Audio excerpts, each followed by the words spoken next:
Hello humans, Master DinnerFlax here, and today, after all this time, ignore that win-loss ratio, it actually should be higher, but Dueling Book doesn't keep control of its records, regardless of that, I have finally done it. I have given my greatest creation an actual win condition. And I'm going to show you two replays. I do have three, but the second one isn't as good as I want it to be. So let's get into this. I'll explain where I need to explain. But it's mostly the Vion combo, Chaos Zone, and all the extenders. So here we are. This deck, not too serious, but any disruption should be taken seriously. And he does disrupt me, but it doesn't matter. Alright, get my searches. And here we go. It's like I was doing before, just everything's the same. But this time, this is what happens when you have extenders. Now, he strikes Isolde on summon, which is a big mistake. He should have waited for me to try to activate an effect, so I couldn't do it again. And there's that. Now, I do let him draw a card, which was a mistake, but that's alright. As you can see, I'm just going off. I'm having a good old time just playing with myself. And there's another Chaos Zone.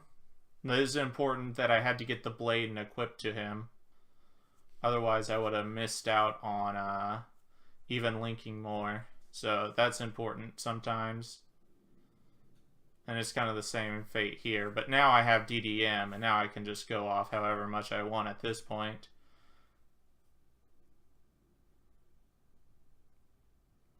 And there we go. There's a binary sorceress, and that's going to be it for this game. I actually bounced two guys because he's double co-linked, which is nice. And that's the end of that replay. And let's go to the third one.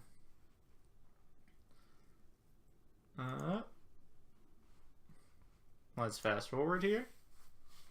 Now, again, both of these are going second, which is very interesting. Because this deck is only really made to go first, but as I learned, those extenders are sometimes actually just momentum keepers, as I learn. And those are kind of important to keep momentum in a game like this. And this combo just, as soon as you get it rolling and they've lost all their disruption, they're probably just going to lose to this.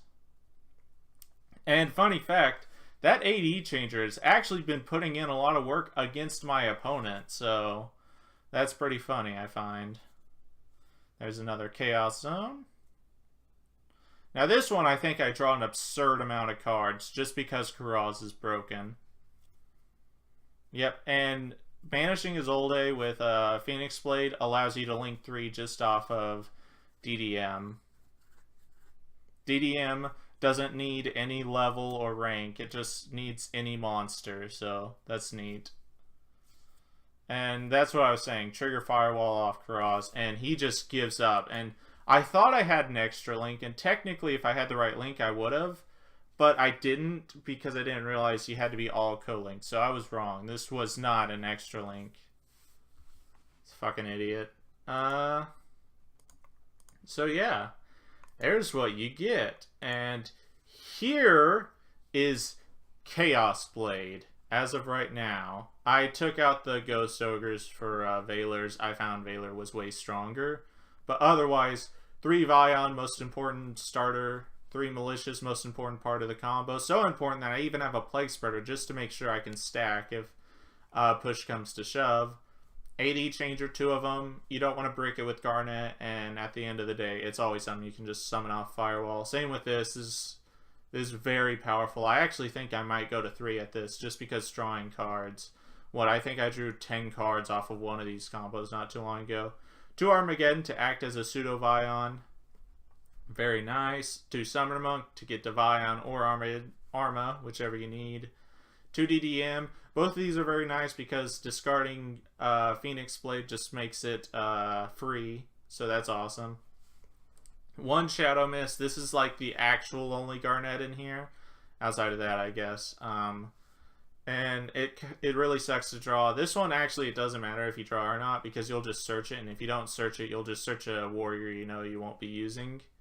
Plague Spreader allows synchros and allows you to stack Plague, which is somewhat more important most of the time. And then 2 Effect Veiler, because there's some of the combos you actually end with 7 counters before you get your Karaz out, and if they ghost over that, you can just search Effect Veiler. So that's awesome. 3 Chaos Zone, most important card, which is why there's 3 Terraforming. 2 Instant Fusion to get this, and it's going to summon him successfully, so that means you can resummon him back after Phoenix Blade with your DDM or Chaos Zone or whatever. So that's awesome. 3 DDR, yeah, super important. It not only is an extender, but it makes sure you have enough momentum in your combo. 2 Phoenix Blade. Again, don't want to run too many Garnets, but actually cycling 2 at a time actually is pretty good too. Foolish Burial, send anything in this deck. Reinforcements, another Garnet unfortunately, but it's useless at more than 1, so I have to just play 1. And then Soul Charge, broken, actually unfair. And then because I'm trying to go first most of the time, I got 2 Scolding in here because outside of Trigate, I actually have no way to protect myself against certain cards like this. So yeah. Extra deck you can ignore. I'm just testing a few things. Side deck. Extra deck, dangerous, important. Raijin, it's the only thing I want to summon off Instant Fusion. And it's a warrior. Omega, only Synchro. Baguska, only XE. Both very powerful. There's nothing else I would replace them for. 2 of these, just in case something goes wrong. 2 of these for a lot of combos. 2 of these. Sometimes I want to play 3 of these, but I have a feeling it's not going to stay around for that much longer. 1 of these, super, super important to the combo, so you need this. Scully, I don't make too much, but he's kind of important sometimes. This is very important, so I actually like having him around. Trigates, I don't actually make him that much, only once in a great while, and usually involves Soul Charge. And then this guy, this is the only thing that'll actually allow me to extra link, so I might as well have him in here. So yeah, that's pretty much it. Ultimate Chaos Blade. I've finally gave it a win condition, and it's been kicking ass ever since. So thank you all for watching. Thank you all for being on this almost 2-year journey of Chaos Blade and how it's grown and evolved into something really amazing and something I'm really proud of, actually. So thank you all for watching, and remember, Master DinnerFlax will take your soul.